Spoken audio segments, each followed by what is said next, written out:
J_S and Jude Duncan. That's a pocket square and a sododo. And sododo. And the piashim kake. And your demure. And your demure. Very mindful. Guys, on this show, we come your way with exclusive conversations, insightful analysis. We have other segments to keep you excited and to relax your Saturday morning, right? From our news review segment, which will be happening pretty shortly, up until sports. It's a fully packed show just for your Saturday morning relaxation and enjoyment. Don't forget that the show is also live and interactive, so you can send us those messages of yours to the WhatsApp number 0204-447-033. 0204-447-033. Alternatively, visit our social media pages with the hashtag Breakfast Daily Weekend, and we will read your messages right here on the show. Absolutely. Hello. What a week it has been. What a week it has been. It started with the unfortunate demise of the Akotia MP. Yeah. And as Kumi, that was on Tuesday. Was that Tuesday or no, Monday? Wednesday. Or Monday. It was actually Monday. Yes, because it was Monday. Yeah. Because when I came on Tuesday, it was. Yeah. I think that was the first bulletin I did on midday. Yeah. So and then we it was visited on the house. Yes, it was on a Monday. It was on Monday. Very unfortunate news. Very, very unfortunate. And then we moved into the rerun. Yeah. Or there's something else happened along the way. A lot happened in between. A lot happened in between. In between, there was Azuma Resources, conversations. Yeah. Parliament also had a lot going in there, and of course the talk around who was going to win the rerun, and up until this morning. But it's important because we'll delve into the news pretty shortly. Yeah. But the literacy challenge. Yes. The literacy challenge. Literacy challenge 2025 is here. And for me, it's the topic this year, right? So they say in no less than 600 words, discuss the effects of climate change on agriculture in Ghana. It says, what challenges do these effects create for individuals, families, and communities, and the nation? And they go on to say, suggest practical solutions to help Ghanaians mitigate these challenges.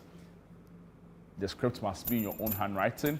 The script must be endorsed by a parent or a guardian, and you need to add your full contact details. And you can drop it off at the front desk of CTFM or Channel 1 TV in Tesano. CTFM, I beg your pardon, it's in Adabraka. Channel 1 TV here in Tesano.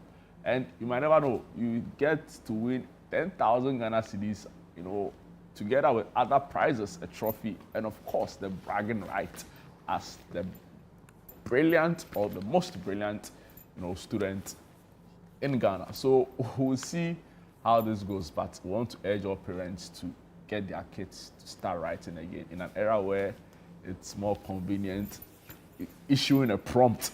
I like how we're deliberate about the topic. So Absolutely. If you realize we've been talking a Greek value food chain, and so and the deadline for submission is Saturday, 26 July 2025. Amazing. The Channel 1 TV app is live and active. Do you get your friends saying we are active?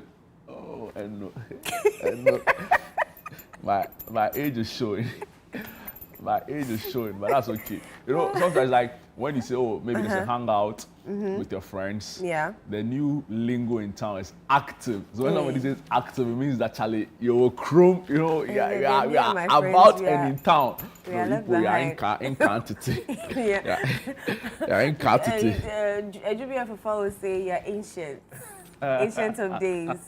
That's what they call Charles. Yeah. Ancient of days. Channel 1 News app is live. It's up on the Google Play Store. Get all the timely videos you'd want. Get all the big stories of the day, the big headlines. If it's not big, it's not Channel 1 TV and it's not really worth reading. If it's worth your while, be rest assured you'll find this on the Channel 1 News app. You could also live stream, some of our programs there. So guys, please go on to the App Store now. Just type in Channel 1 News. You will see the thing live and color, in all its glory and aura. You know, have you seen a media house with aura before? Yeah, That's Channel 1 TV. So please download it, and it makes life easier, right? Because you can get updates, you know, timely notifications, you can get prompts, so you don't miss any big story at all. You know, I think it's a good time to delve into the newspapers right now. I'll start off with the Daily Graphic Weekend Special. They captured the Ablekuma North election rerun in some 19 police stations. The big story here, it's victory for Irabna Orban. She wins Ablekuma North to consolidate NDC's majority to 185 seats. 185 seats. Some other stories here. Professor Duncan chairs Traditional Medicine Practice Council, vows to push for herbal medicine standardization. Any relation? Not that I know of, okay, but it is very possible. I just need to know where he comes from. He's Atto Duncan. He's giving me ideas. Professor Duncan doesn't sound bad at all. Prof. Duncan. Hello, Prof. Duncan. Prof. Can't do then you know. Already, we can't contain you in this house. It's all in God's hands. You know, because I like the way it sounds. It sounds nice. Prof. Duncan. Prof. Duncan. Oh, Chale. No, Professor Duncan. It's gonna happen. Yeah, I have to. I like that. You know, looking at a few things. The back story, the back page of the Daily Graphic Weekend Special, story by Maurice Kwanzaa, fixing Ghana's stadium crisis. Minister NSA boss face uphill tax in rescuing rotten legacy.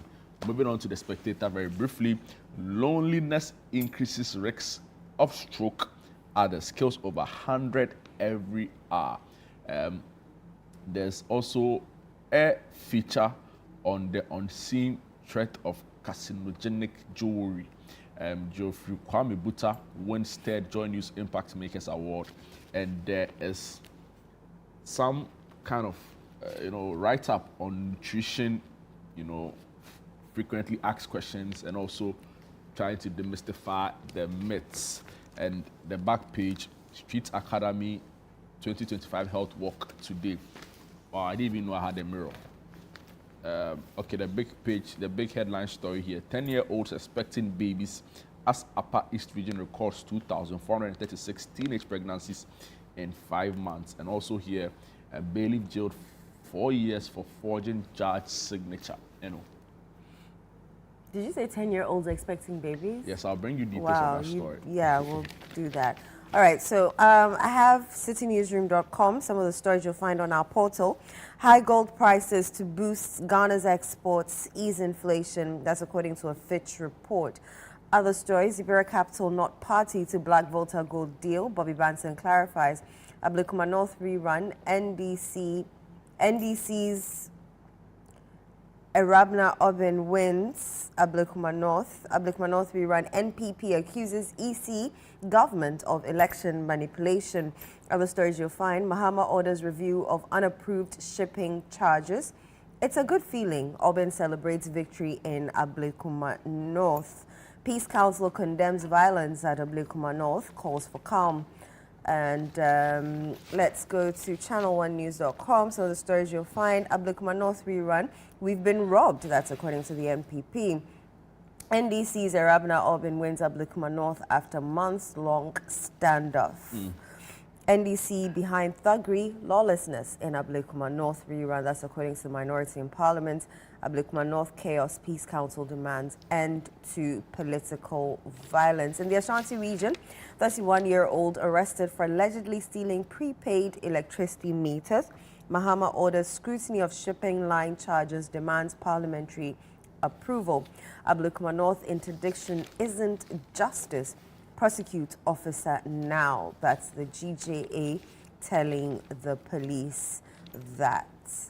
All right. Oh, you're still holding a paper. Okay, let me do Ghana News Agency quickly. Acting Chief Justice swears in GJA leadership. Other stories you'll find on GNA. IMF endorses ECG privatization. Ablekuma North rerun, police administration interdicts officer over journalist assault. No Igbo king in Ga State. That's according to the Ga Traditional Council. Other stories, FDA rids Bolgatanga market of unregistered products. and Ablekuma North elections, GJA demands criminal charges arrest of interdicted police officer. Let's go to GhanaWeekend.com. Some of the stories you'll find on that portal. NDC's Arabna Orban wins Ablekuma North after rerun. Ablekuma North rerun. Peace Council condemns violence, urges calm. Election Watch Ghana commends Ablekuma North voters, calls for stronger security measures. Finance Minister to present mid-year budget review on July 24. Violence begets violence. Hannah Bissiu justifies attack on Hawa Kumsin. Starts now. Use your phones. Channel 1 TV's Vivian Kailoko urges journalism students. Ablekuma North, police interdict officer caught on video assaulting journalists. Providing TNT is not vote buying. Lindo Clue justifies support for voters. Rawlins's son, Timothy, weds fiancée in simple, elegant ceremony. Did you see the videos from that particular ceremony? I did. They were very demure. Very mindful. And very mindful. And very calmly. Very beautiful ceremony. It's not that it was okay. Drew wants to draw me into something this morning. If you go somewhere, they'll dance. One of the bridesmaids, that's what you call them, right? They'll take off their wig, then they'll remove their shoe. Then they'll pour the champagne. So, Charlie, we cry. If anybody does that, like when I see those videos, I'm like, you start why? cringing. But why? You don't know. I know you're happy, but why? If the bride is even doing it, cool, because we only know what they might have gone through the relationship. To have gone to that. Why if you're a bridesmaid and you're a dancer, you take off your wig, then you remove some jewelry. Say, Charlie, leave me. Come to sport there. Charlie, if you're not lucky, then some of the times the hand strap, they'll bring it down small. That one happens. Oh, I'm telling you. Because it's tight. Yeah, it's too so they tight. have to push it down. It's too tight. They'll bring it down light. They want to loosen themselves. Yeah, then they'll remove the heel. Then they'll remove another heel. Then they'll take center stage and they'll be dancing like, gyrating like. Have you seen a chicken on hits before? I'm yet to see that all one. And it's your friend's wedding, oh, Charlie. I saw Kimati's wedding. It was very nice. It was a white lady. Yes. Yes. It was very nice. We wish the couple well in their relationship or in their marriage life. I think you should just give us the Arabna Orban story on citynewsroom.com. Okay, sure. Look at some other big stories. It's a good feeling. Okay. So she's celebrating her victory, and this is what she said. So the story is on citynewsroom.com. Arabna Orban, the newly elected member of parliament for Ablekuma North, has expressed her satisfaction following her victory in the just-ended parliamentary rerun, describing the moment as a good feeling and a much-needed relief for the constituents. Speaking shortly after her declaration as the winner on Friday, July 11, Orban emphasized the importance of restoring representation to a constituency that had been without a voice in parliament for over 6 months. It means that the people of Ablekuma North, at least after 6 months, we get to have a representation in parliament, someone who can also go and fight for our people. So it is a good feeling, she said. Her victory marks the end of a drawn-out electoral impasse dating back to the December 2024 general elections. The rerun, held across 19 polling stations, was ordered by the Electoral Commission to settle disputes surrounding the original outcome. The rerun was, however, marked with incidents of violence, including attacks on MPP candidates Nanekwe Friye and former Minister Hawa Kumsin, as well as some journalists. And that's the story there. Interesting to see. The big issue on City FM and Channel 1 TV would delve into all of the angles later today, so you can tune in. In fact, just keep your dial here. Don't tune off. We have a lot to say. Exactly. Let me take you to the story in the Mirror newspaper, right? They say they are Ghana's most popular weekend paper, and they were established in 1953. Where were you in 1953? I wasn't even implanted in my mother's womb. You weren't an idea. No, I wasn't even an idea. Are you sure? I promise you. I'm sure. My mother had probably just been born around that time. Charlie. Anyway, They have a story here. They say 10-year-olds expecting babies as Upper East Region records 2,436 teenage pregnancies in 5 months. Unbelievable. Except of the story from Gilbert Azim reads, the Upper East Region recorded 2,436 teenage pregnancies between January and May 2025, renewing public concern about the welfare, health, and future of adolescent girls in the region. Of the figure, 25 cases involved girls aged between 10 to 14 years, while the remaining 2,411 were between 15 to 19. This was contained in a statistics presented by the Ghana Health Service during a regional review meeting on the Essential Services Package ESP for women and girls subjected to violence. The meeting, organized by the Department of Gender with support from the United Nations Population Fund (UNFPA), brought stakeholders together from the Ghana Health Service, the Ghana Education Service, the Domestic Violence and Victim Support Unit (DOVSU) of the Ghana Police Service, the Legal Aid Commission, Department of Social Welfare, Judiciary, and Civil Society Organization. The meeting aimed to review progress under the ESP, which is a framework for service providers to coordinate efforts to support survivors of gender-based violence, identify gaps in service provision, and strengthening coordination among service providers. The story goes on to give a breakdown or a district breakdown where these pregnancies were recorded. Now, if you look at the number, you'll be quick to say, wow, 2,411 between age 15 and 19. Only to see that about close to 30 of the cases also involved persons or children between the ages 10 and 14. That's a staggering. That's what baffles my mind, which means that 10-year-olds are getting their menstruation very early. 10 menstruation, wow. But is it even safe? Obviously not.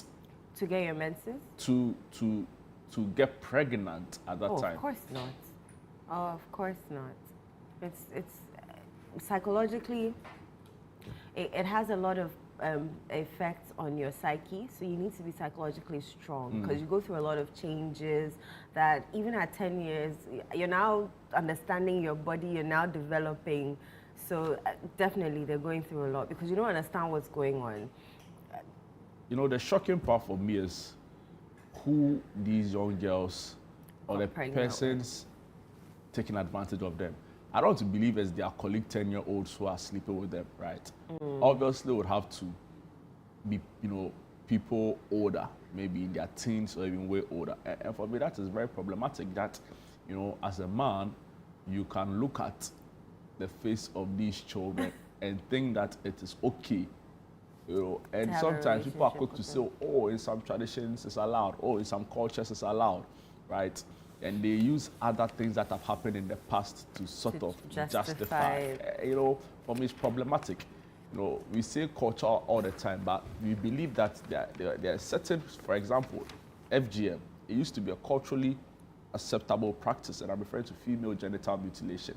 But with the onset of, modern, healthcare, even technology, even understanding the human body better, I realized that some of these things were harmful long term, right? And we said that even though it used to be an acceptable practice, it wasn't proper, and we put it aside. So I'm of the view that yes, culture is fluid, people evolve. So if your argument even is to the point that it's culturally acceptable, I think in 2025 we've come a long way. But I also think that they're being exposed to these things online, on social media. In the Upper East region. You don't think they have internet in the Upper East region? Of course they do. They have internet in the Upper East region, but TikTok is everywhere. Yeah, but you see, if you remember, Sam George has been saying that there's been a lot of sexual explicit things. But I'm TikTok. sure, I get the sense that if you go to the households where these things are happening, I don't think they are able to afford a phone. Some of them, no, it doesn't have to be their phone, no. Is what? You can watch social media from anybody's phone. So maybe that's what they So used to. their parents, Yeah. but even some of their parents, I don't even think they're sophisticated enough to be to have having a phone. some of these smartphones. Maybe the young phones, probably. But I don't, and the Upper East region, yes, there are some well-to-do, families, businesses. It's a thriving place. I've been there before. But if you look at what the report but says, the right? stats you read were not just the Upper East region, was it? This was the Upper East region. Okay. Mainly the Upper East region. So it talks about Kasina and Nankana. I've been there before. In fact, in my final year of university, we did a field trip where we spent a whole week in my geography class. And if you want some of the poorest of the poor, you'll find them in the Kasina and Nankana district, where I spent 2 nights there, right? And we are being told that in that area, for example, 198 cases were recorded there. And with my prior knowledge of this place, the little residual knowledge I have of the area, they sometimes don't even have what to eat, let alone going to buy a phone to say they are going online to check, to get influenced by, whatever is on social. So I think that people are taking advantage of these children for whatever reason. I want to believe that they are not being sold into early marriages, which for me would be another concern. And a lot of the time, you hear people hide under the cloak of, it's our culture, it's our way of life.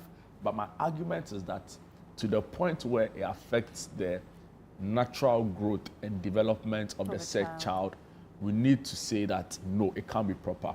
10-year-olds should be in school. They should be able to decide for themselves what they want in their future to look like, right? And, impregnating them like that at that age, I think it's problematic, right? So I've seen that the stakeholders in the area, in the region, have come together on ways to, curb this. But about close to 30 of them, and under age 15. But if you look at those between age 15 and 19, that's a whole different story. Yeah, but so you might say, 18 years, of legal age, you can do whatever I want to do. But sometimes it's not about having the space to do it. You have to ensure that the person's, even your financial, circumstances. Exactly. That also plays a big role. I remember I did a story, and this was before I joined Channel 1 and City, that I went to a school somewhere in the Ashanti region, and there were pregnant girls in the school, which I still like the fact that they were still going to school. But these were like 15, 16-year-olds. So I asked them, how did they get into this situation? What was it? And it was because someone can't afford a pad. And so someone bought the pad for her, and she felt like to thank him, she'll accept his advances because he buys her pads, he buys her food. So these are the realities on the ground.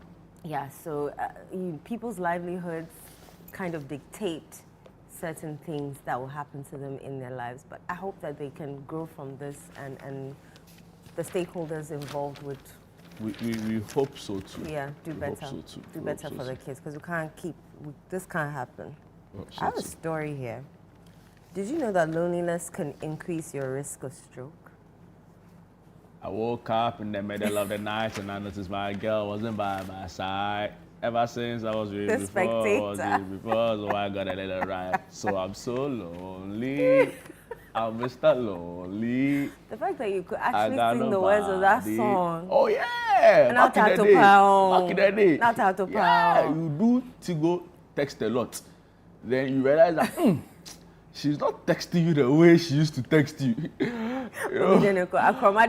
Somebody take the Tingo. Boys will be sad. Oh, Charlie.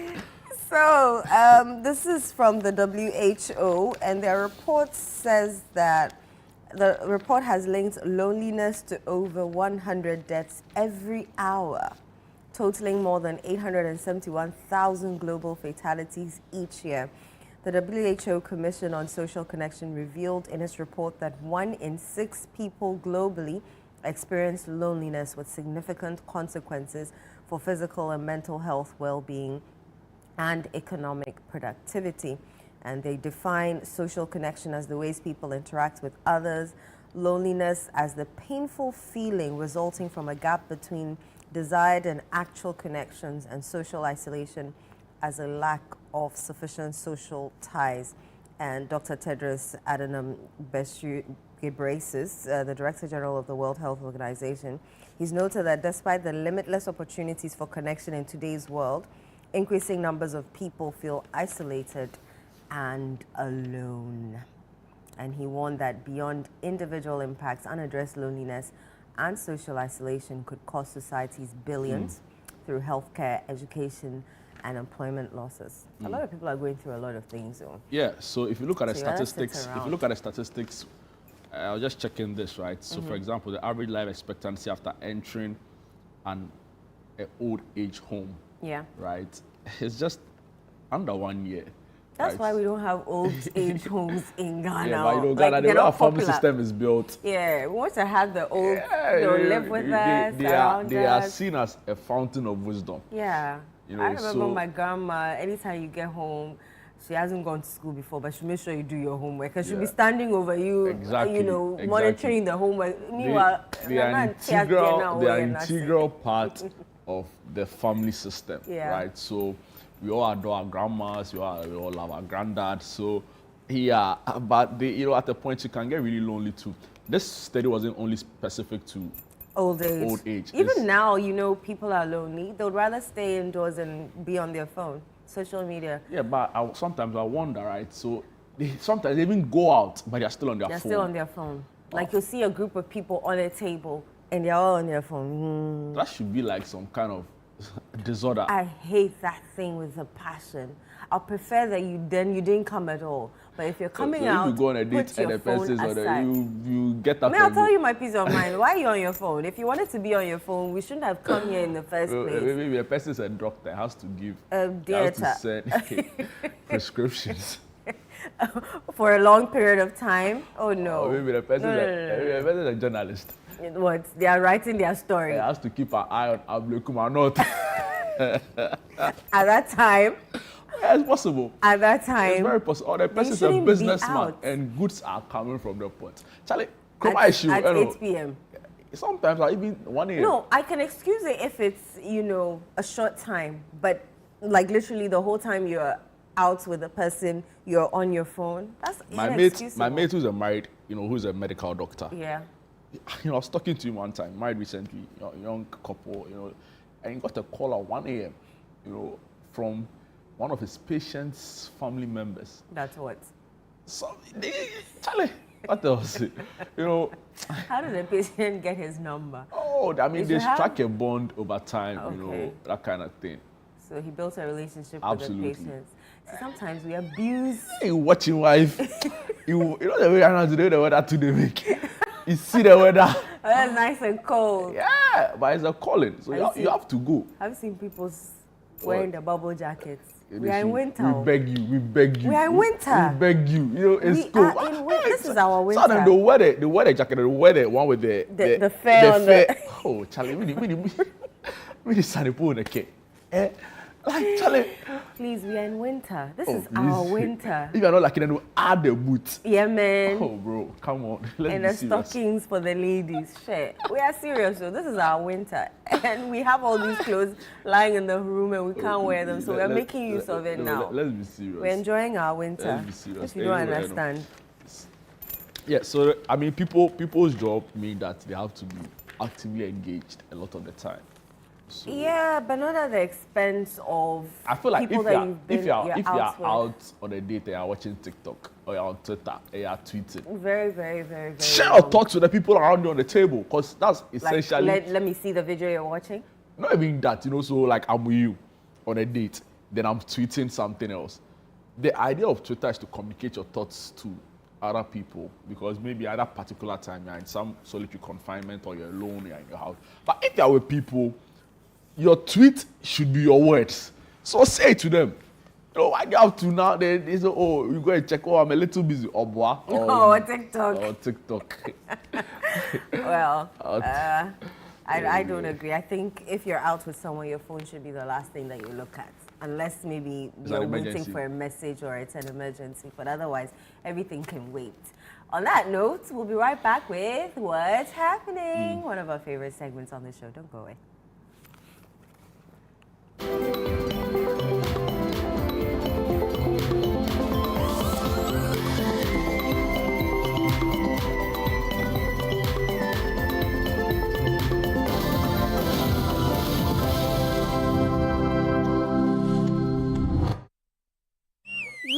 better than your bestie. A bestie with blockbusters and bedtime cartoons. GoTV streams your fave soaps, sports, and the loudest laughs. No extra charge, just internet connection. Your shows, your vibes, your anytime, anywhere bestie. GoTV Stream. Download it now. March is Colorectal Cancer Awareness Month. Are you aged 45 years and over and or noticed blood in your stool and have a family history of cancer? Then don't hesitate to have a colonoscopy. Early detection of cancer and effective treatment saves lives. Visit us or call us on 0244 581 541 or 0271 054 204. Mintuba Hospital. In to serve a peculiar health need. I run for socialization and for good health. My will is my power. Register now for the ABSA Black Star Marathon because your story matters. Kwame! You look amazing. Have you discovered a new secret to stay healthy these days? Actually, I have. It's called SOS Advance. It is a health supplement manufactured in the UK with 11 essential oils like frankincense, black seed, oregano, and neem, all powered by nanotechnology. Wow, that's impressive. What does it do? SOS Advance supports your immune system against invading pathogens, including viruses, bacteria, and toxins. It also provides antioxidant effects to help combat free radicals and reduce oxidative stress on your body. Wow, I really need this. Like, I've been feeling off lately, but I can't pinpoint exactly what the problem is. Oh, easy. I think you should get it. You can find it at every pharmacy nearby. There's a pharmacy here. Let's go. Thank you. I beg his wound's pain. Pregnant and lactating mothers should contact their physicians. This advert is FDA approved.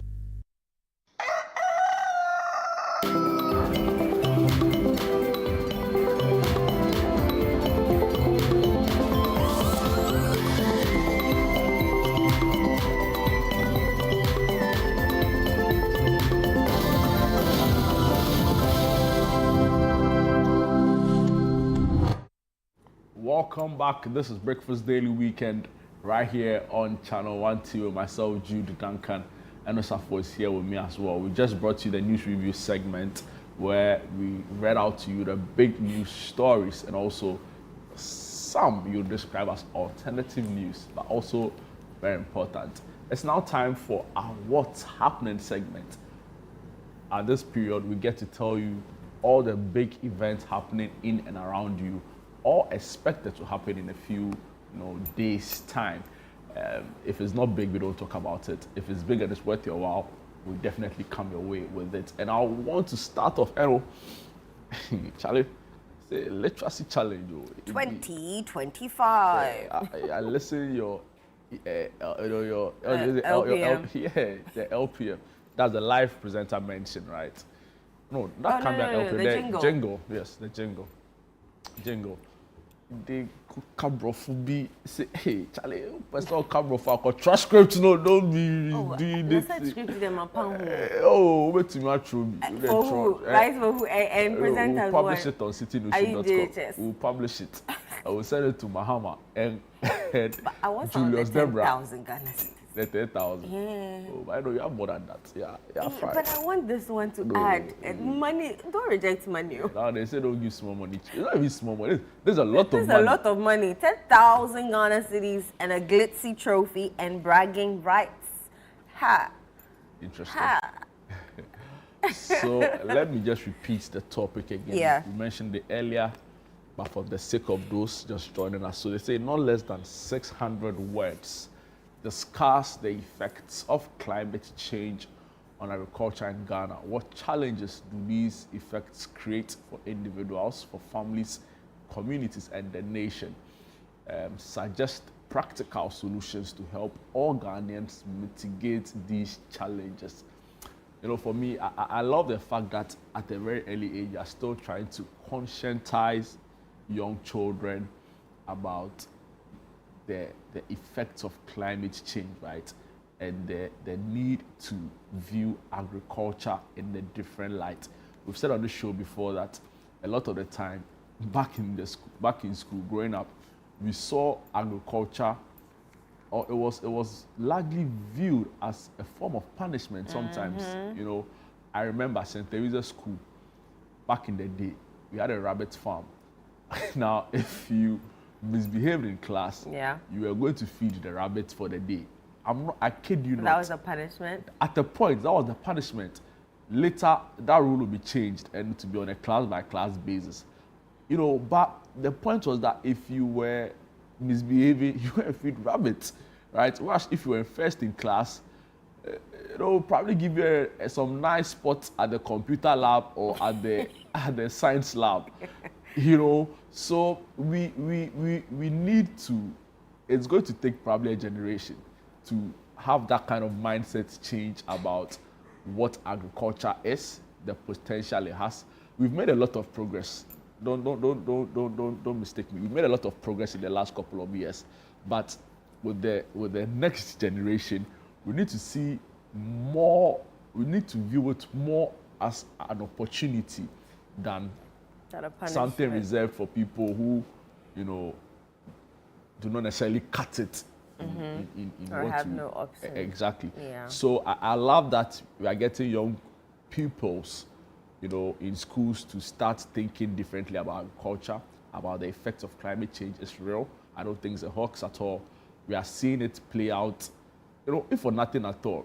Right now, see the weather in Ghana. You know, some people say, oh, it's climate change. We'll leave that to the meteorologists to come and tell us. But we've seen it happen elsewhere, right? See the flooding in Texas, for example. Yeah. All of that. So it's important that we see and we view climate change, you know, we look at it very closely. And of course, we also take a keen interest in agriculture. And I'm so excited about this. Yeah, so the script must be in your own handwriting, must be endorsed by a parent or guardian, and then you add your full contact details, and then you submit it either via mail, P.O. Box GP 14123 Accra Central, or you drop it off at the front desk of City FM in Adabraka or Channel 1 TV at Tesano, all here in Accra. If you want more information, do call the number 0205 973 973. Do remember that the deadline for submission of the entries is Saturday, 26th July 2025. That's what, 2 weeks? 2 weeks, right? Yeah, 2 weeks away. And shout out to our amazing sponsors, Belmu and GB Assessment. And it's powered by City 97.3 FM and Channel 1 TV. Absolutely. I would want to say to corporate Ghana that, see, these are the kind of investments that, you know, are completely worth it. I hope they are able to, you know, jump on and support this initiative, you know, beyond just showing your product to children. Be a part of a process that seeks rather to change a generation's mindset, right? And long after you are done working in this company, you are gone. You know, years back, you can look back and say, you know, I was part of the team that supported an initiative like this towards, you know, helping people view opportunities within a sector. Many have said that has got the potential to change, you know, the structure of our economy and ultimately, you know, the future of this country, if you want to put it. So the literacy challenge is on, and we are excited. I'll be looking forward to it. I don't know if you've had the opportunity to read any of the submissions before.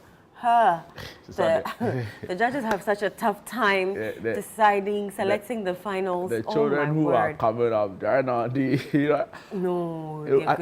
in the day, I thought our teachers were the best, right? I think they were still the best. And at the time, under the circumstances. I'm be rough.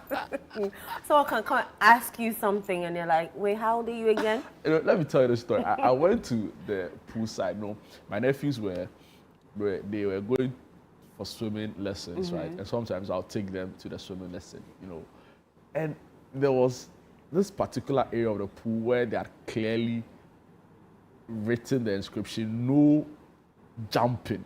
That was the inscription written by the poolside, no jumping, boldly there and everything. This boy goes to stand at the exact spot and jumps into it. I'm like, hey, do you want to read that thing?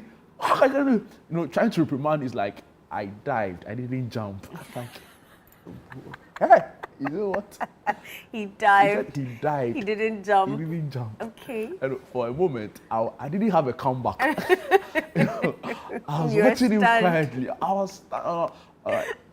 So, and your parents school fees, plenty. I teach you. I can see I say I dived. How can they tell that you jumped? No, you dived. Anyway. You didn't jump. So yeah. Yeah, so that's the literacy challenge. Do well to encourage your wards and your children to write into, in not less than 600 words, discuss the effects of climate change on agriculture in Ghana. What challenges do these effects create for individuals, families, communities, and the nation? Suggest practical solutions to help all Ghanaians mitigate these challenges. Absolutely, All right. Moving on. We have the Lubo movie. That's right. I've seen them, make a lot of noise in town. We spoke about this, I think, from 2 weeks ago. We're still talking about it because it promises to be a very exciting movie. Also because of the message behind this movie. Even though it reminds us of a very dark past, it also tells us the need to ensure that we don't go back to, that particular episode. The girls have been found. The true story around the Takrade missing girls. You all remember that story, 3 girls, Every week, I could just only imagine the trauma the family was going through at that point, where every week, the pictures of their children were on our news portals, on the newspapers, front pages, At one point, we were told they had been found. It turned out to be a complete lie. Yeah. Or untruth. The next time, it was an emotional roller coaster. And, even though eventually the girls will lose their lives, rather unfortunately, I believe strongly that as a people, there are certain lessons we may have learned from that episode. And this movie tries to exactly, point out some of these things that we need to pay attention to. And for me, I'm excited that somebody has taken the pain to sit down to try and read out the story and also remind us of this. They say those who don't know their history or those who are not reminded of the past, are bound to repeat the mistakes of the past. So I'm really excited about this, and that's why, us as hosts and the producers have been deliberate in trying to remind viewers about this upcoming movie. You can are you sure that is not, I need to ask, but are you sure that's not Mr. Beautiful? No. It's not Mr. Please, Beautiful. Helen and Nima, try and get us the cast list. The cast list. I want let to me be see if really we sure. Google it. I really want to be sure if that's Mr. Beautiful. So I'm excited about this. Ajeti Anan is on. Our new ambassador to Spain. Our new ambassador to Spain. Oh, Charlie. Ambassador is it? Her Excellency and Honorable. Her Excellency. Her Excellency. Yes. Her Excellency Kalsum Sinari. Oh, Charlie. She's also on the movie. Ajeti Anan is in there. Dr. Laiki, a very popular comedian, is in there. And the man I think is Mr. Beautiful. Eno says he's not. I'm checking cast of But we'll try and get the cast for you. So, we have the show time, right? Yes, it's happening in Takrade today. 8 a.m. Oh, pardon me. Hold on. So we'll be showing at the Ablekuma Plaza Hotel. We don't have the time though. Yeah, I think there are 3 different showing times from 6 p.m. And I think there's another 8 p.m. But I'll get the exact time and we'll bring it to you. So it happened in Kumasi first, then in Accra, and now it's happening in Takrady, the Akroma Plaza. So please make time to watch this movie. I'm sure it'll be available, later on some streaming platforms where you can go and, get to view this particular movie that retells the story around the missing Takrady girls. Moving on from Elubo, let's go to Christ the King International School Family Fun Day. Hey, Charlie. This thing, I've got some before. And? Oh, I was a big uncle. I was moving back in the day, we had what we called all Catholic school games. Okay. That was when I was in St. Teresa's. Yeah, so we went to Christ the King. We went and play football, but it was like a fun day. We used to call it fun fair. When I was even a Catholic inter-school competition. Oh, okay. St. Teresa's would all end up winning all the time. So it was Christ the King. Are you just saying that because you went there? I'm being very honest with you. I think we had the best basketball and football teams. Yeah. Football sometimes got very competitive, but then we're close to Bubuashi and not Kanishi. So the Zongo small, inside. It's inside as a thing. But you can be very DBH too. Oh. When you mingle somewhere, you get some shit. And Christ the King, they are where, presidency, cantonment, rage. Oh, Charlie, So there was Christ the King, there was Bishop Bowers, there was St. Benedict, there was Corpus Christi, there was Mary Mother of Good Counsel. I think there was also St. Martin de Porres. We were all like Catholic schools that came together. Yeah. It was really fun, But this, I remember I took my niece, my nephews, we went there. It was fun. 8 a.m. to 6 p.m. Saturday, July 12th. So that's today. And a lot of activities, train ride, video games they did. You see parents, take it away from this thing. Parents, jumping on bouncy castles. I'm like, oh. Parents, no rather. Hey. But they're tired and exhausted, so. So I think it used to be like a children's day kind of thing, right? Then they saw that they have to incorporate, so they changed it and also added parents, and they have fun. They come with their parents. Some of them, their children are friends. So when they get there, they form acquaintances, or even some friend groups, and they have quite some fun. What I didn't like at that time was the traffic build up around the place. Hopefully they're able to manage it better now. So yes, the 2025 Family Fun Day. The tickets is a cool 25 Ghana cedis. That's not bad. It's fun. That's not bad If you are wondering a place to take your kids to have some good time this morning, I wholly recommend. What's this huge gorilla at the back? It's a mascot. For whom? I'm not sure. Or what? That's scary. Yeah. If I saw this, if I was like 4 or 5 and I saw this, would you really want to go? Of all the photos they could have used to promote this, I get. Christ the King International School, this one come again. There's a whole thing about the King Kong movie, right? Children like it, so like probably, I don't know. Where did you stand in the gorilla debate? Which gorilla debate? Some time ago on social media, they were like, can 100 men or 100 men beat a gorilla? One gorilla, yeah. I beg you, gorilla go beat all of you.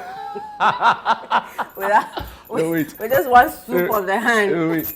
If the men are like me or the ones you saw at Ablekuma North, if they are like me, a gorilla will finish you. If you are 100 men who are like my Charlie, the first one go, I'll go run. When I see the first one down, I'm out of the place. But I'm sure the macho man, Abodie. No, Abodie will probably stand for like 2 minutes at tops. When the weather started changing and was doing something. 2 minutes tops. There's somebody posted on social media that by this time, so Abodie the ball hot water. Before he goes to the gym. Abodie the hot water home. All right. Oh God. Yeah, man. Don't misbehave. I'm not going to misbehave. Don't misbehave. Shasha Marley, the official Africa Rise album. Have you realized that these, the Rastafarian community, they like the use of rice? Rice, yeah. I wonder what else has been rising when they come together. But every time, like okay, this one says Africa rise. The other time Ghana rise, rise. They want us to, rise up and accept that we can be free on our own. We don't need external forces to come and help us. Okay. We can do it all on our own because all the resources are here at home, so we can rise up. I like where you're going. Yeah. So it's happening today, right? So they say a launch and a listening party featuring Shasha Marley and friends and fans. It's Shasha. Yeah, Shasha Marley. Shasha. No, I think they made a mistake. The very first time. It's Shasha. Yeah, the first time they said Shasha. So then the second time they said Sasha. Sasha, yeah. So they mama. Because Sasha there, that's Obama's daughter. So Shasha Marley, yeah. And friends, okay. Yeah, so DJ Natty Boy, DJ Kankan, DJ Joe, DJ Shakes, Ebony Skeletas. Oh, Charlie, you know what they call it? The names that I like.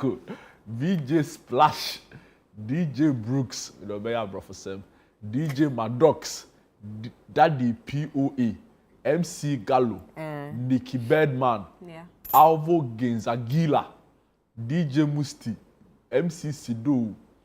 This name I mentioned, he will be the one, Chara Ghetto Radio. DJ Chara Ghetto Radio. You have to listen to his mix. And DJ Stand KBC, the rave. So shout outs to Shasha Marley. I think he's been very consistent, so wish him well. And, this is happening at the Komfoase Second D in Takoradi, Ghana. Lively conversations, you're going to hear new music. Sounds promising. Official Africa Rise album. So, yeah, Shasha Marley, and there'll be other musicians there as well, and promises to be fun. What else do we have? We have the Rave Fun Trip. Hooray!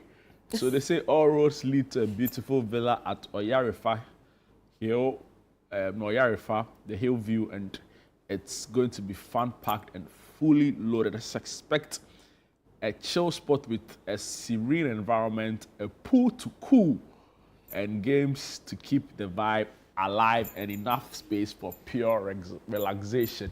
So the Rave Fun Trip. Tickets *173 *33 *962. I think the pool will be underused. Yeah, sure. Because the weather right now. Yeah, and can't pool, think about it. Complete unless opposites. It's a hot bathtub, but even that. The minute you come, especially on the hill. Yeah. Oyarifa, closer to the hill, man. It'll be cold. It'll be cold. I don't know if you've seen videos from Ebri. I was at Ebri last week. At dawn. No, in the evening. No, especially when the weather, The fog. Yeah, the fog. The weather has changed. It's very cold. That's why Charlie, I saw I was there last week. The bubble jackets. And it's like, it's not rain. It's not even drizzle. It's like showers. There's a geographic term for it, but it's just spontaneous showers like that.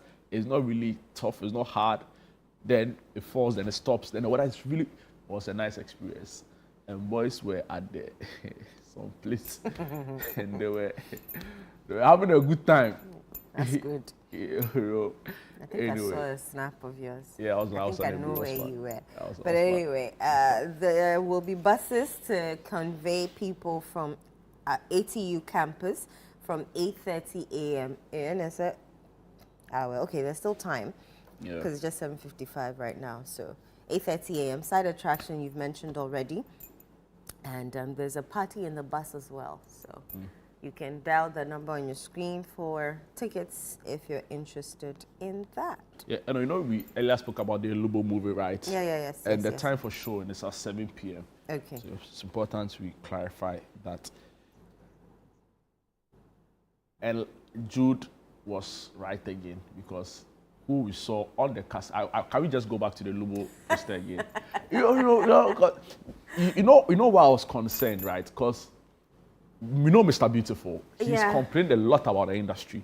Some time ago, he in the past couple of years, he talked a lot about being sidelined because he was a politically exposed person. He campaigned for certain candidates, and also particularly, I was surprised to see him on the bill again, right? But yeah. Apparently it's him.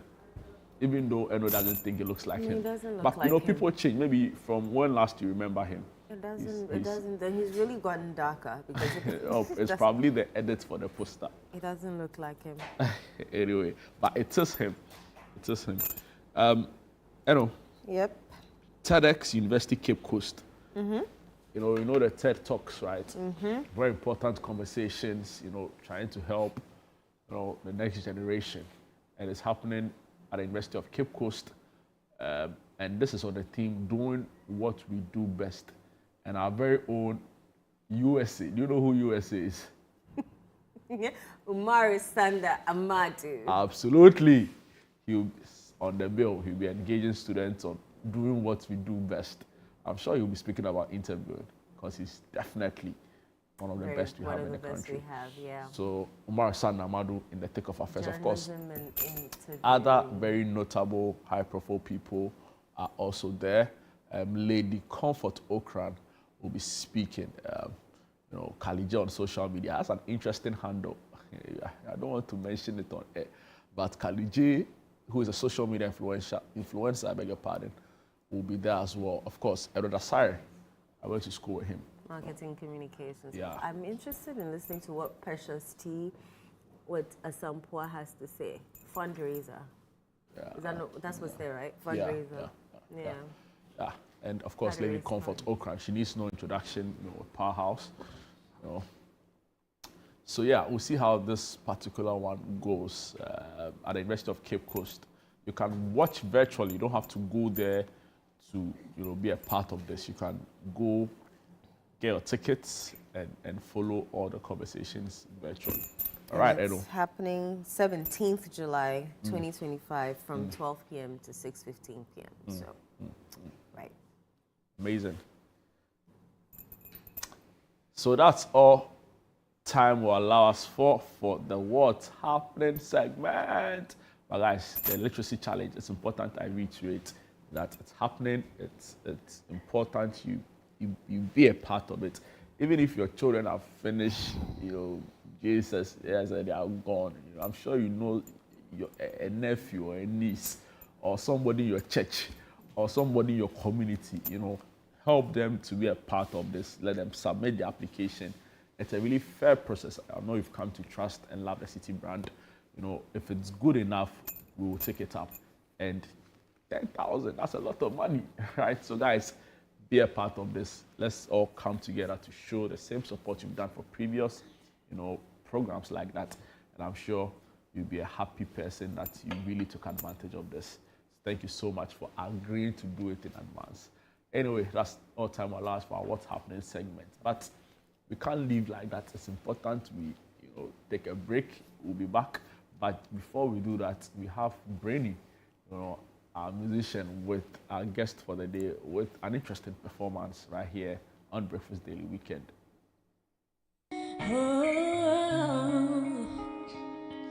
And you got me like, ooh, what you want from me?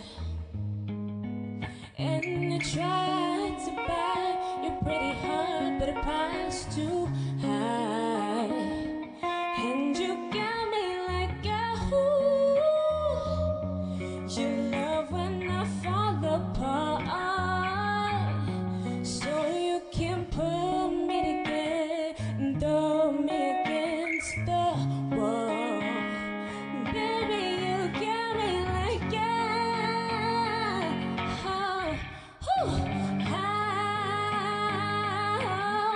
don't you stop loving me, don't quit loving me, don't stop loving me, yeah, babe, I'm fist bound with fire, just to get close to you, can we burn something, babe, I'll run for miles, just to get a taste, must be love on a brain, yeah. That's got me feeling this way. It beats me black and blue, but it me so good, and I can't get enough. Must be love on a brain. keeps cursing my name. No matter what I do, I'm no good without you, and I can't get enough. Must be love on a break. Just love me, yeah. Just love me. All you need to do is love me, yeah. Got me like I'm tired of being played like a violin. What do I get to get in your mother? Baby, like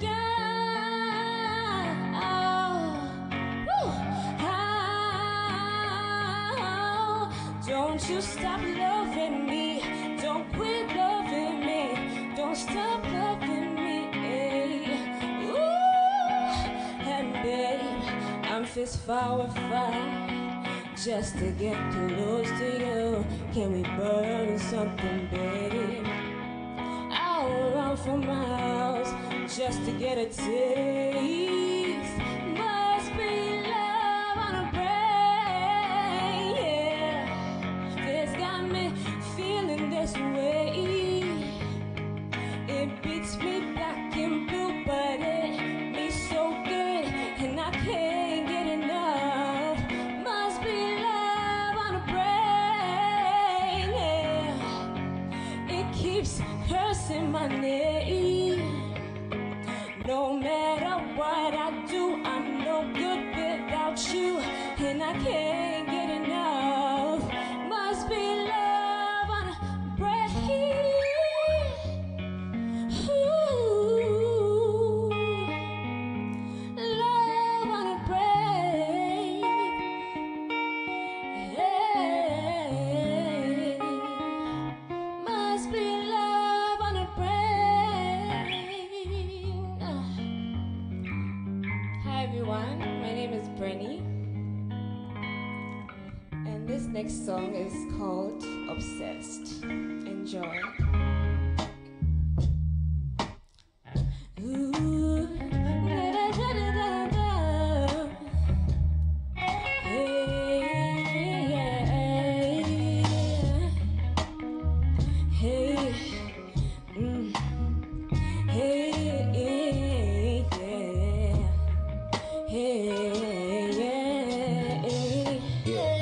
Why your vibe so clean? How your voice so smooth? How your energy high? How you keeping your cool? You don't forget up on your nerves and I be killing your mood. But that frequency shift the moment you step in the room. Tell me, is it crazy? I love your presence. Even when you mad and you popping off with the questions. Can't even talk to cashiers cause you a little jealous. That punch to the gut you gave me was crucial, leaving me breathless, yeah. I'm so obsessed with you. I can't deny that you're. I can see it in your eyes, on your mind, you are mine. Oh yes, our souls intertwined. Yeah, yeah. Every little thing you do makes me wanna feel brand new. Everything with you is a dream come true. I'm so obsessed with you. I can't deny the truth. I can see it in your eyes, on your mind, you and mine. Our souls intertwined. Yeah, yeah. Every little thing you do makes me wanna feel brand new. Every day with you is a dream come true. You know I like that. Love when you're feisty and wanna bite back. Fire conversations and finally meeting my match. Love the fact that nobody comes you cause she was my catch. When you gave it to me, you know that I'm coming right back. Hey, back, back, back, back. Oh, I'm coming right back. Back, back, back, back. Oh boy, you're making me obsessed, yeah, you know that. Oh boy, you're making me obsessed, yeah, you know that. Oh boy, you're making me obsessed, yeah, you know that. Oh boy, you're making me obsessed, yeah, you know that, right? I'm so obsessed with you. I can't deny the truth. I can see it in your eyes, on your mind, you and mine. Our souls into Every little thing you do makes me wanna feel brand new. Every day with you is a dream come true. When I'm with you, I'm losing my focus. So when taking my heartbeats for purpose. Oh, I need you, I breathe you, I love you. When I'm with you, I'm losing my focus. So when taking my heartbeats for purpose. Oh, I need you to make me feel alive. Yeah, I'm so sad. Yeah.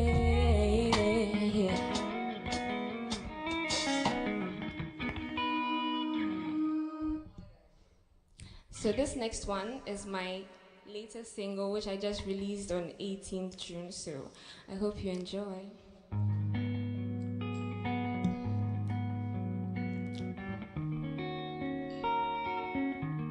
Hey, denial, oh denial. You got my mind spinning. Wonder if you want me or you're done. You know you got me immersed in you. Feeling like I'm lost in the haze. Yet I can't turn away from your gaze. Boy, you got me in denial, in denial. You know that I crave attention, need affection. You got me rolling. Ooh, boy, please don't go in my day. Oh boy, you got me in denial, in denial. It's funny how you mess around with my emotions. That will stop me, I'm calling your name. Boy, please don't go in my way, yeah. Don't play, no, no. I've fallen deeper down a rabbit hole with no end, hopeless. How could you be so cruel to me? You all believe when you need talk to play with. I become your favorite, oh why? And I don't wanna be a part of your stupid game. Don't treat me right, we're better off going our separate ways. You used me, and I gave my all for you. Now tell me when I don't know how. Hey, in denial, you know that I crave attention, need affection. You got me bowling, you got me bowling. Boy, please don't go in my way. Oh boy, you got me in denial, in denial. It's funny how you mess around with my emotions. That was stop me, I'm calling your name. Boy, please don't go in my way, yeah. Don't play, no, no, yeah, yeah. Boy, please don't go. Oh, yeah, yeah, yeah. Oh, in denial. Thank you. So that was Brenny, our Afro Soul and R&B artist with that soulful music, and we're grateful to her for that. Let's come back in studio. We have a home improvement segment, and we're talking rainy season, furniture, rescue tips to keep your pieces in good shape. And joining us for that conversation is Ama Nabia Boache Dankwa. She's creative director, Bassinets and More Limited. Hi, Amma, how are you doing? I'm fine. Fine in Ghana's winter. You know, a little winter. I know, you know, it's interesting. A little winter that people are abusing. They're now wearing bubble jackets and hoodies. You're lucky I didn't carry my winter gear with my boots and all. Ah, Charlie. People are so lucky. Oh. The Lord touched my heart. So for real, we're in Ghana winter. We're in winter. Oh, this is our winter. I told you this morning. You didn't believe me. See, at least I said the same thing. Right. Let's go into our conversation. So, we're kind of in the rainy season. I mean, we see rain very often. And then let's talk about furniture. So patio furniture, I assume. How do we protect our furniture from the rain?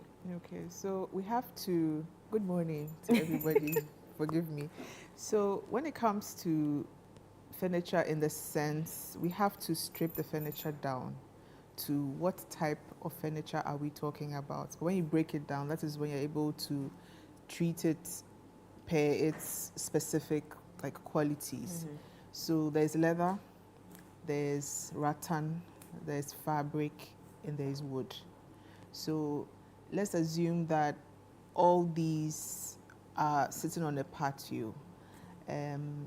You have to focus on the most common, which is rattan. Rattan is what most people put outside because they feel it's low maintenance, and wood. So let me start with rattan. So people assume that because rattan is just this natural thing and it can adjust to weather, you don't really have to do any maintenance. But that is very, very wrong. Really? Very, very wrong.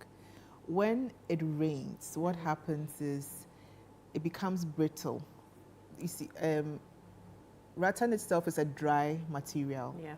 So when it rains, then the rain stops, then there's heat and all of that. It just becomes brittle. It just becomes brittle means very dry. That's for the natural, not the. As for the plastic, because it's plastic, it doesn't have any major effect. But the one we use in Ghana or in the tropics, so seagrass, bamboo, you see that it becomes dry, then it becomes flaky. It's just reacting to the weather. If it is wood, which is also outside, you realize that the wood also shrinks, then it expands. Like as it rains and it stops, then there's some heat, then some wind. That's how wood behaves. But one way of seeing that it's reacting is it begins to split. So you see that the wooden table or the chair, there are some gaps, some cracks, then there are some gaps coming. Then the fabric, so the foam, which has fabric put on it, which is that you sit on. You said the fabric too begins to fade. Then also it becomes dry, it gets discolored. Yes. Then what can I talk about again? So these are the main things. And leather too begins to split because the weather, it rains and all of that. What you have to do specifically when it comes to rattan is you have to paint it. You have to paint it. You have to make sure that there's a covering over it. Paint it with what though? Oh, with your oil paint. Okay. Okay. Yes, it has, and the oil has, you shouldn't paint it like, oh, just a small container and it's fine. You have to make sure that the oil seeps through, like it goes through like the crevice, like how your shea butter is your best friend during this, the same way. You have to make sure that the oil really goes in. So if you realize the boys who do the rattan, you see them really spraying. Yeah, they take their time and they do a lot of spraying during this time. And you have to do a bit of chemical treatment because when it rains also and it's damp, you have our weevils and everything excited. They have a new hotel, so they want to come and stay in. So you do a bit of treatment, then you make sure that there's a lot of paint or oil paint going inside. Yeah.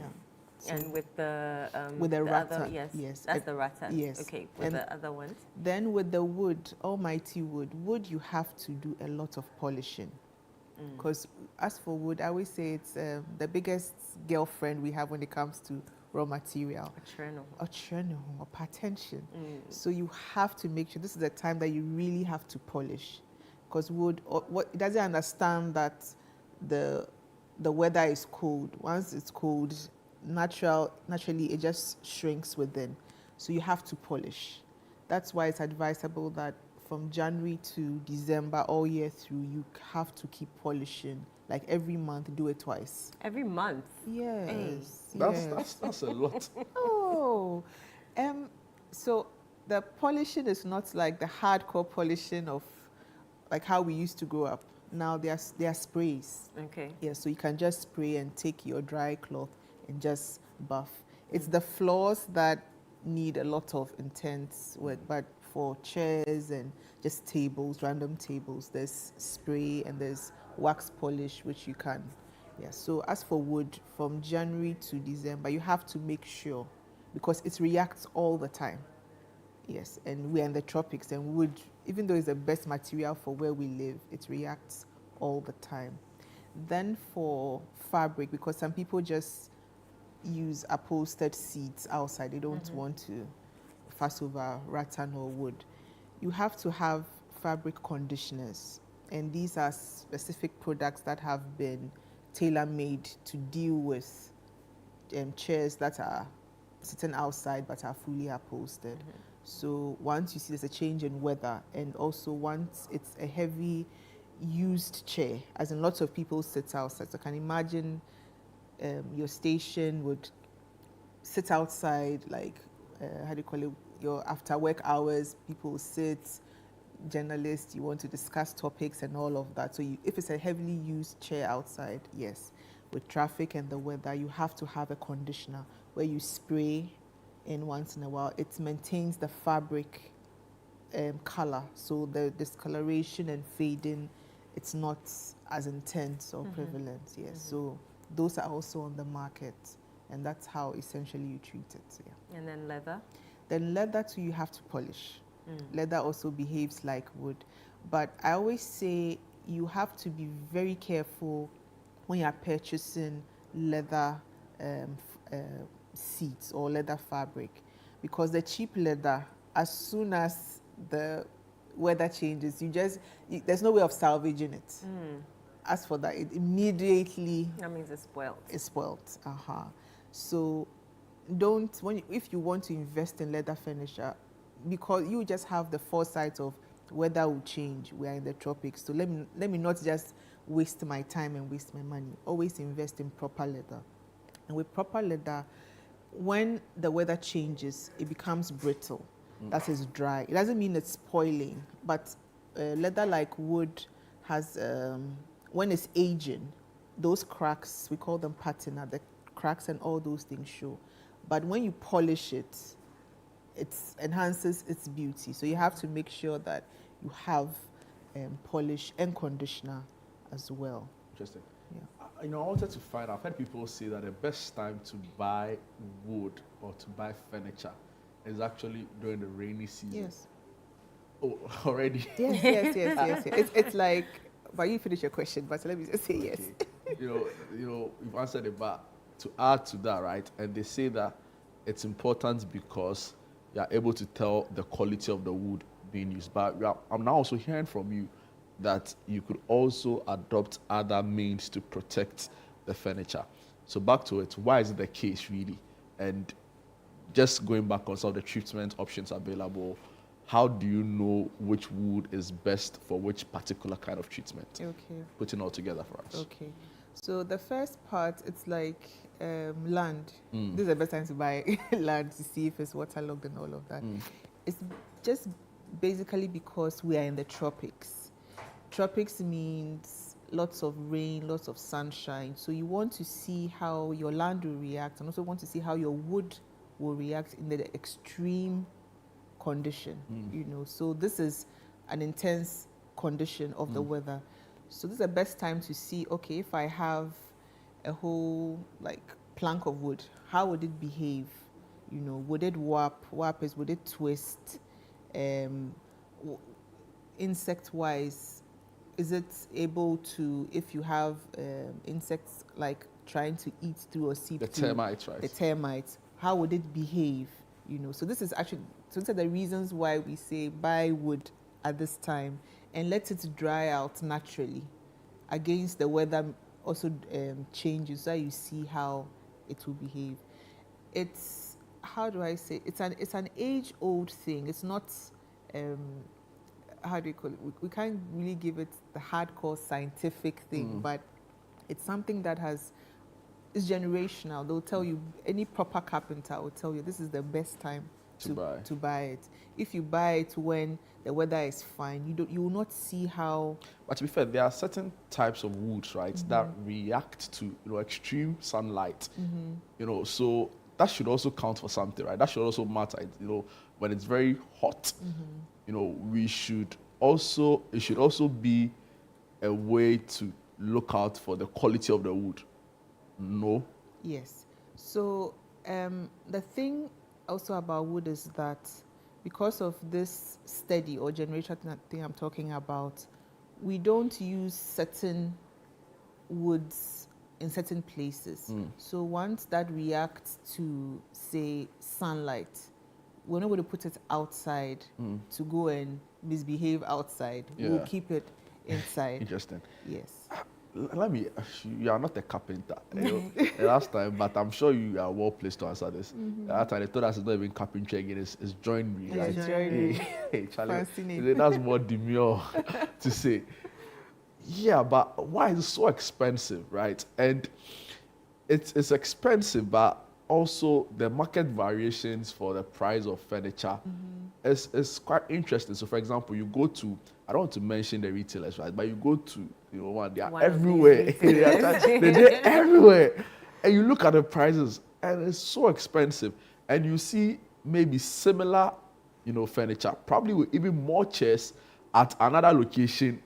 They are just about 2 or 3 places, right? But they are relatively very cheap over there. And I'm wondering, is it not the same furniture, you know, being sold? Of course, there are little design variations here and there. But talk to us through the cost involved and why generally furniture is so... See, let me just add this. I remember during our Heritage Month here at Channel 1 TV and City FM, when we were in Adabraka, we had this furniture we would bring on set each time we were doing Heritage Month. It was so heavy. You could clearly tell this is proper wood. And I made the mistake of going to ask how much it cost. I was blown away. You know, so why is it very expensive, right? When there's, I think we have an abundance of wood, you know, in this country, except for those who are felling rosewood illegally and all of that. That's another conversation. Just talk to us around the cost component, why there's so many market variations, and where we can find cheap, you know, furniture to buy, if any. Okay. So you in given the beautiful narration, you answered the question for me. It's the quality. There are 2 things. It's the quality and the cost of production. So quality is the type of wood. You know, let me bring your rosewood in. Rosewood is one of like premium wood in Africa. It's that good to the point where people are felling illegally to ship out to Europe because they use wood for all their things. So rosewood can survive in any climate. Rosewood, when you use it to make a table, you know that this table is going to last you a lifetime. When you polish and it's there, you're like, yes, if you use it for floor, for furnishing, all of that. So it's the quality of the wood. And also when it has this quality and it has this premium, and maybe a country says that this is our national maybe product where only a few select. So immediately the price goes up. So that's one thing about rosewood. But let's even put rosewood aside. You have mahogany, you have teak.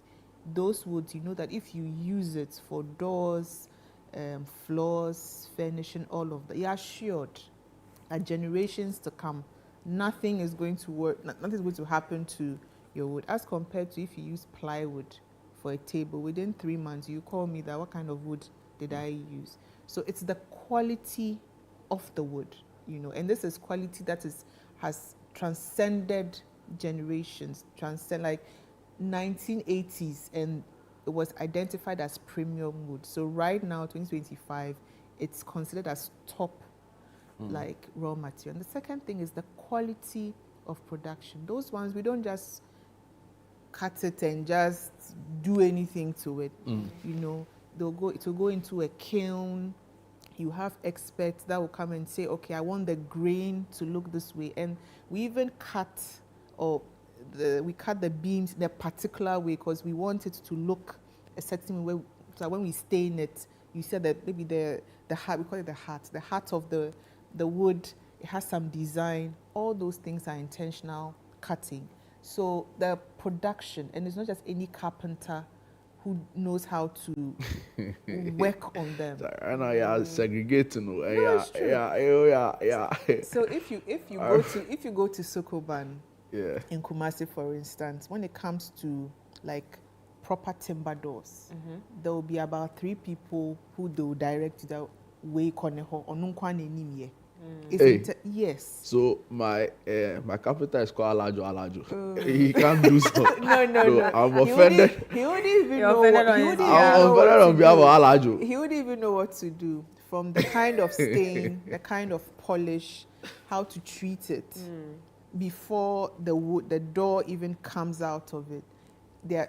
It's people who have studied and understand and know the wood. So such a carpenter, if he's telling you that he's charging you 10,000 for one door, wow. Yes, you won't fault him. Because when you see the door, you yourself, you would know. Talking about doors, I've seen the growing, demand or taste for the use of metallic doors. And it's funny because they design it in the shape to look like wooden doors. I'm unable to mention the brands, but I'm sure you've seen some of them.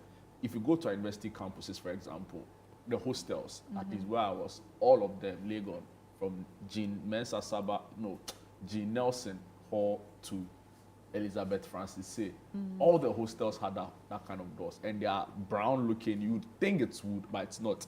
And I'm wondering, is it because the wooden doors are not durable enough, or it's easy to break through, or it's just more secure using a metallic door? No, I appreciate your question. Brilliant question. It's not that the wood is bad, the wood is not good, the wood is not sturdy. No, it's because we got a period in this country where it was projected to us that those doors, those foreign doors, are better. Those foreign doors are more beautiful. I know. Those foreign doors, the finish is much better. At the expense of local industry. Yes. That is the only reason why those doors. And somebody had a procurement gig. Thank you. And brought this everything inside. That's the only thing. Because if you go to, I can assure you that if you walk, who is the richest man right now? Is it Elon? So let's do Elon. Let's do Dangote. Yes, Dangote. Let's take the first 5. And Jude Duncan. And Jude Duncan, sitting here. Amen. In advance. We have held on to that. If you go into their homes right now, it's all wood. I can bet you that their finish is wood.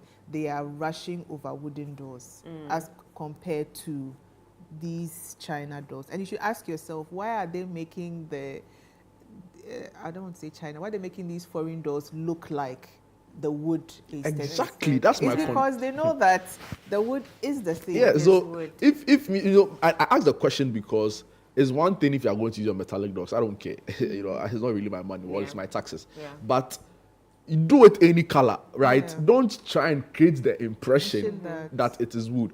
But in another breath, you get the sense that we have local capacity to produce enough wood, to be used on that scale. Because look at the house I'm talking about. The house in excess of about close to 10,000 students. It's more if you go to UPSA, I'm just using hostels because those are the places I've seen. I'm sure if you go to the ministries, you see a couple of, you are in the industry, you've been engaging carpenters, you talk about Sokoma and things, Charlie. Do you get a sense that we have the expertise, number one? The technical knowledge can be described as expertise, and also the capacity and even funding for some of these, carpenters to be able to produce and mass. So expertise, yes. Technical know-how, yes. Capacity, no.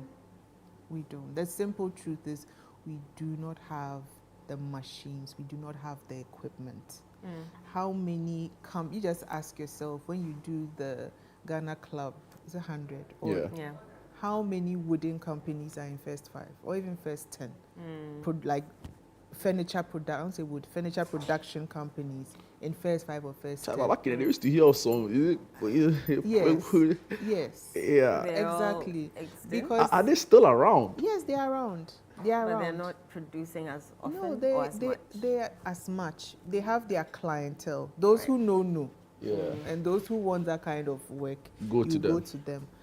Which type of furniture would you say is suited for our climate? Oh, like wood. if you had to decide. If I had to decide, it was wood and rattan. Wood and rattan. Wood and rattan. And we have, that's actually what we have, like, growing naturally here. Bamboo grows here. Wood grows here. Seagrass, we find it here. We have tweed here. You know, it's not for nothing that these things are here, you know, but it's just that we've been told that, oh, when we do it, the finish is not nice, it's not of good quality. And we have this social media pressure of foreign looking aesthetic in homes and all of that. So when I see a nice couch made out of leather, fabric or something, as compared to a bamboo couch, I'll go and pick, you know, because in my mind I've been told that a bamboo couch means I'm poor or means that it's not nice. Yes. So if you have to like hold me to it, like strictly to it, it is wood and rattan, and we have it here. Like it's growing all over us, but. There's a question here for you. Okay, well, I just asked this. Are there specific fabrics or furniture better suited for humid climates? And hi, Inu and Jude, it's already raining and pretty moist. Should I still clean furniture during the rainy season or just let it be? So the first one, the types of fabric, cotton. Please look for cotton. Please look for linen. Cotton and linen? Yes, please. Or polished cotton. Yes, if you see anything polished cotton, run towards it. Linen, run towards it. All of that. And what about suede? Suede. Suede too needs a bit of maintenance. The cleaning, it also needs to be cleaned a whole lot because it also kind of hugs dirt and particles. So you always have to have your brush around. You can't really eat and let the stains be there and just, oh, it's nothing. No. So suede, fine, but you just have to know that as compared to, in terms of which attracts dirt more, yes. So if you're prepared to have your mini brush around and be brushing your suede, why not? When it comes to, what was the next question? Should I clean furniture during the rainy season or just let it be? Please, yes, clean your furniture all the time. No, don't say you won't bath because it's cold, so you won't clean your furniture. I beg you. You have to clean. One thing furniture hates, whether it is wood or it is fabric, what it hates is dirt. That's one thing. And you should know that, unfortunately, our environment outside, we don't have paved roads. We don't have clean environment. So maybe indoors is clean, but you're coming from outdoors and you're coming in with the dirt and the dust and all of that. So once you sit down, particles are going to be in your couch or be wherever. When the wind is blowing, it's also carrying its own thing. So you always have to clean. If you leave dirt, dust, food crumbs and all of that, it will just grow moldy. It will just rot. It will begin to smell. And nobody wants to sit in any smelling thing. Yeah, that's true. But how expensive is it to, you know, because you mentioned some sprays and things. How expensive are those things? I don't know if I'm allowed to put a price. I can give you price, but that's the cost of growing up, is it not? That's the cost of growing up. So these are, it's like aerospace. These are not things that get finished within a month or two. Most of them have like a 3 to 6 months cycle, shelf cycle, you know. So it's just a little spray, then you buff. It's not that thing that you are spraying because no, it doesn't work just like a little just bit. a little goes a long way. And this has been a really insightful conversation. A lot of the things you've said, I didn't know. So personally, I've learned a lot from your insights into this conversation. I wanted to say that, see, it's important that government pays attention to this sector, right? There's enormous opportunity for growth and also enormous opportunity to take people out of poverty. Yes. And, you know, we can build something very sustainable, right, if we pay attention to our wood industry, the wood makers, and all within the value chain. In the news a couple of months ago, government intended to ban the use of furniture in schools. I don't know if it came to your notice. The producers were annoyed. They were not happy with government because they felt that they had what it takes to really produce and supply, to eradicate the problem where we see children on the floor, studying and all of that. So hopefully government rethinks through that, initial pledge to ban, furniture in schools, in classrooms for public schools. And that being said, we should see a proper, well laid out plan from the Trade Ministry, the Natural Resources Ministry, whichever ministry has a role to play to ensure that, we have a very comprehensive plan to develop the sector. And I'm sure we'll create a lot of jobs, and we'll be better off as a people if we're able to do that. Thank you so much for joining us for this conversation. Nabia Bwachadankwa is Creative Director, Bassinet, and more.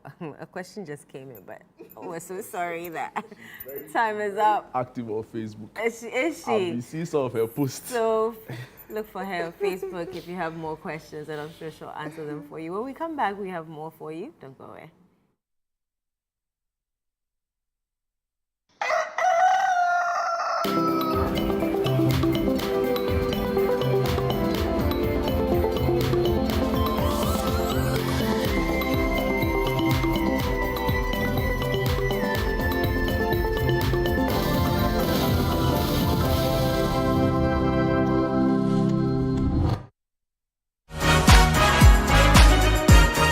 Joining us this week on the Upside Down Show is the Miracles Abuaje. He's seen as one of the powerful communicators for his party. But did you know this about him? Yeah. So when did you know this, my mother? I think that was somewhere class 4, 5. It was quite interesting. So one of my cousins, I think at that time, who knew, actually insulted me. I think I remember that time he called me a bastard or something. It's okay, it's fine. Of course. I went to the village at that time on vacation. Long vacations. Yeah. We go to the village, the cuckoo and all of that. Then we are not the cuckoo. I said, but why is he calling me a bastard? When he found his dad, it was too late. So you never met that man? I never met him. I think the only time I met him, funny enough, was last year, August, September, thereabout. But I met his obituary. Oh, he died. Also joining us on the show is the IPD Academy.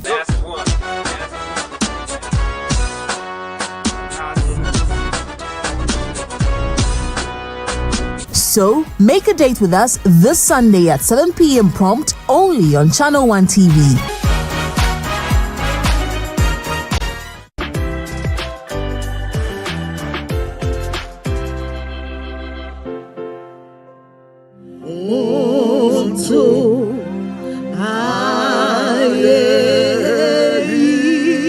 This Sunday, prepare for a divine encounter. Edinam Bright Davis hosts the deeply anointed and ever dynamic Reverend Pajo Makwe on Adoration, a powerful time of spirit-filled worship and praise like never before.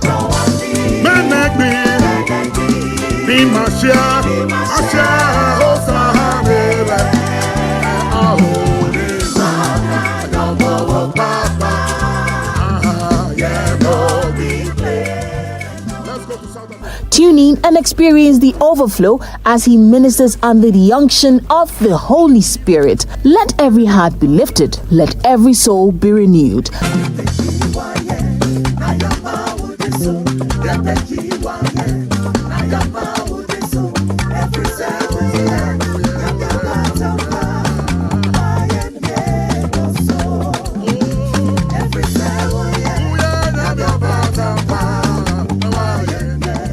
This Sunday at 10 a.m. only on Channel 1 TV. Don't just watch it, experience it. Adoration, where the presence of God is real. Still on the old My DSTV app? Time to make the switch. And yes, it's as easy as it sounds. Just download the new My DSTV app and log in as you normally would. Everything you need is right there. Your account, your settings, your offers. It's a smoother way to pay, upgrade, reconnect, or clear errors. All in fewer steps. No hassle, just more control in less time. Download the new My DSTV app, made to make it easy. In a world filled with challenges, we all need guidance, hope, and a lifeline to anchor us. This is Lifeline, and I'm your host, Fred Crunchy Mensa. From social issues, relationship challenges, and family matters, Lifeline is here to inspire, uplift, and guide you on your journey. Where we give you support, where we hold your hand through the valley and through the thick and thins of life. Join Bishop Fred Crunchy Mensa. I welcome you especially to Lifeline. Every Tuesday and Thursday at 10 p.m. right here on Channel 1 TV. Let's walk this path together, strengthen our faith, our families, and our lives. Lifeline, because every soul deserves a guiding light. Tune in to Lifeline on Channel 1 TV and let's grow together.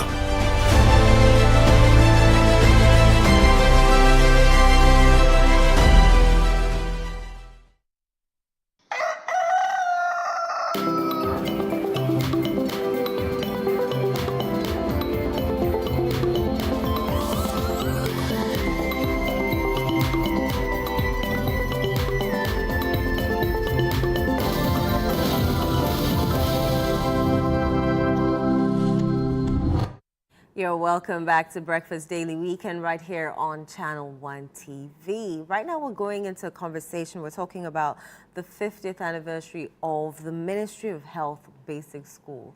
And joining me in studio for that discussion is head teacher, Ministry of Health Basic School, Kolebu Ebenezer Decker, okay. And Walker Henry, he's a science teacher and publicity committee member of the 50th anniversary committee. Yeah, right. And also Justina Graham and Perez Na. Is that you? Okay. You're welcome to Breakfast Daily Weekend. Thank you. All right. First off, I remember when I was going to Kolebu to do a story, and I go there often because I do most of my health reports from Kolebu. And I saw Ministry of Health Basic School, and I'm like, why that name? So tell me a bit about the school. Thank you very much for the opportunity. Ministry of Health Basic School was originally built or established to take care of the children of school-going age and the health workers in Kolebu in the year 1975. Wow. That was the original intention.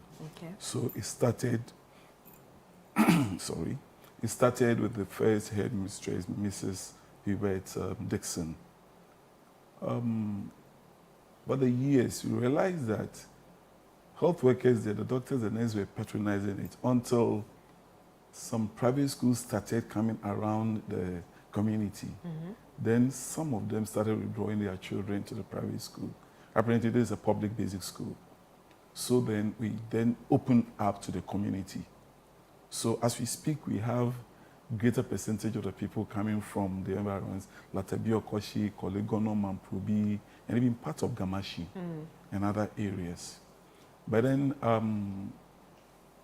dint of hard work and commitment of teachers, dedication, the school started producing results. So then, the health workers now want to come back. They want to take what that belongs to them. But then the community has already taken over. Yeah. So we are still battling with that.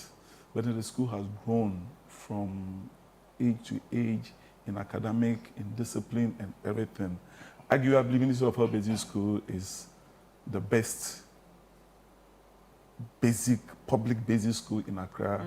And by that extension, you can say in the whole of the country. I remember in 2014, 2015, we were the best basic school in the country. Yeah, and we had the second when it comes to mathematics. I was then there as a teacher, so I know what I was talking about. Okay. I was there for 15 years. I left to head the school for 4 years before coming back to head. Yeah, so it's a school that produces results, so parents are always on us, both health workers and others. So in fact, we rather have more challenge, even taking more people. When other schools, other public schools are calling for enrollment drive, we rather want to, we are praying that parents will take their children because away. you cannot continue. I've been in office for just about 4 months, and then on the average, I have 10 people a day, 10 parents coming to seek for admission. Which does not exist. What's the population size of the school? We're currently around 1,900. Oh, wow. 1,900. So from class 1 to 6? Yeah, we have kindergarten. Okay. Kindergarten 1, 2, up to 3. And we have 3 streams. 3 streams? A, B, C. Yeah. Wow. And each class, you hardly find a class that is less than 55. Oh, wow. Yeah, so that's a lot. It's overwhelming. We have quite a number of dedicated and committed teachers that are holding. You know, our motto is strive hard. So we have this concept among the children. And for the past 50 years, we have worked very hard and we are still soldiering on. Wow.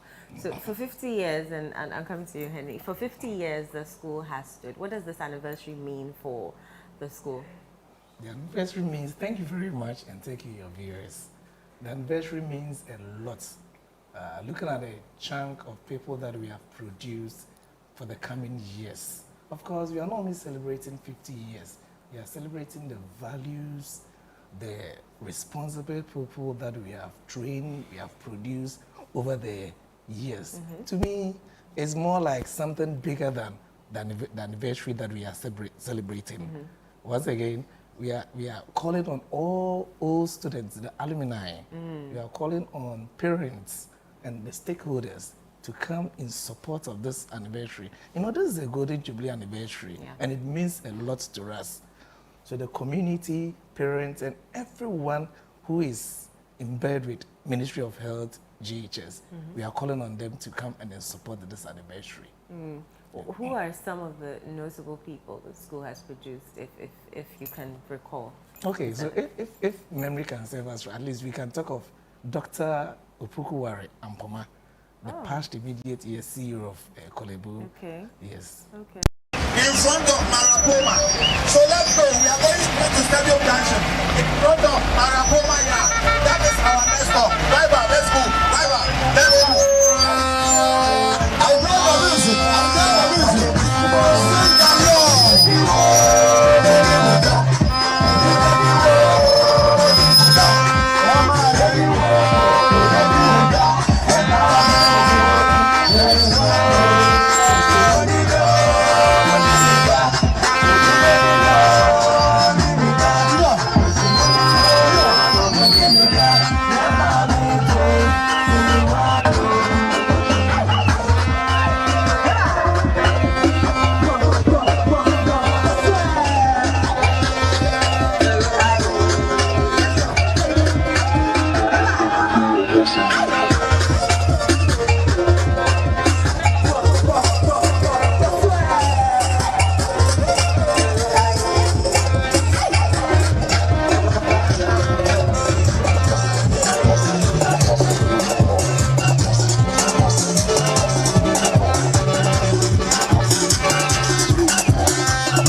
So we are marching straight to the Stadium Junction. Let's go to Stadium Junction. Our next stop is Stadium Junction. Let's go. Let's go. No obstruction. No obstruction. Let's go. Let's go.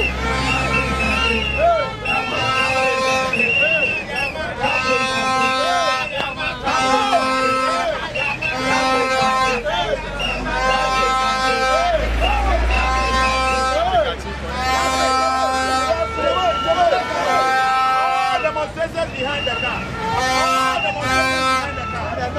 All demonstrators, please, demonstrators. Behind the car, behind the car. All demonstrators, behind the car. All demonstrators, behind the car. All demonstrators, behind the car. All demonstrators,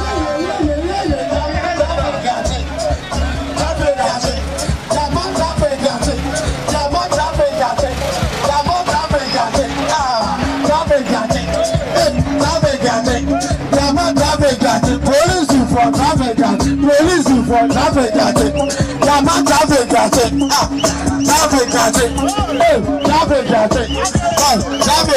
Mahama went down, Minister went, Minister went, Minister went, Ablekuma went,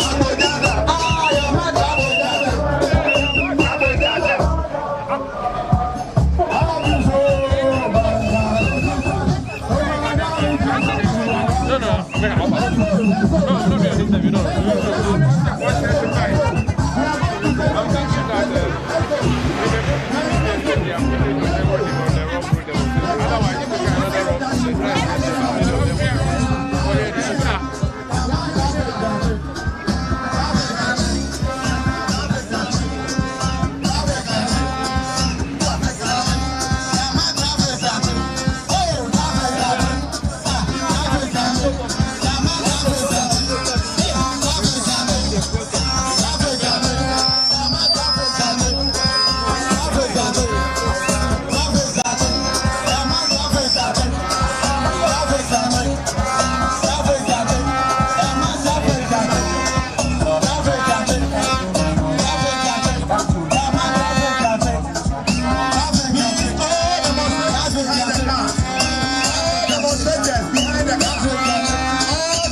Please, all demonstrators should be behind the car. Driver, move. Driver, move for us. Yes. All demonstrators be behind the car. All demonstrators should be behind the car.